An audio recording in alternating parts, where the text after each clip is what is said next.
இந்த உலகத்துல வந்து பார்த்தீங்கன்னா, இயற்கையாலும், இறைவனாலும் படைக்கப்பட்ட உயிரினங்களுக்கும், மனிதர்களுக்கும் வந்து பார்த்தா பசின்னு ஒண்ணு இருக்குங்க. அந்த பசிய போக்கக்கூடிய விவசாயிகள் வந்து பார்த்தீங்கன்னா, விவசாய உணவுப் பொருட்கள உற்பத்தி பண்றாங்க. மாடு மாரி உழைக்கிறாங்க. ஆனா மார்க்கெட்டிங் பண்ண தெரியல. இவங்க ரூ. 5க்கு விக்கிற பொருளே திரும்ப வந்து இவங்க வாங்கணும் அப்டின்னா, ரூ. 500 வந்து தேவைப்படும். அதனால விவசாய குடும்பத்தில பிறந்த நண்பர்கள் வந்து பார்த்தீங்கன்னா, கண்டிப்பா மார்க்கெட்டிங் கத்துக்குங்க. சும்மாவே தான் அந்த எப்படி இந்த பொருட்கள விக்கலாம், வியாபாரம் பண்ணலான்னு சொல்லி கத்துக்குவாங்க. இந்த பாருங்க எங்க அப்பா வந்து உரம் போட்டுட்டுருக்காரு.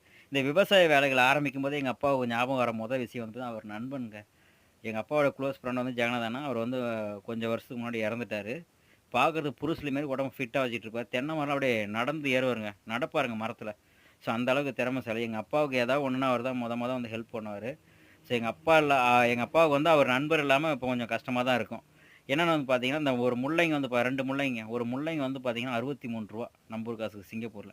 ஸோ பொருட்களுக்கு விலை இருக்கு. நாம தான் ஏமாறப்படுறோம்.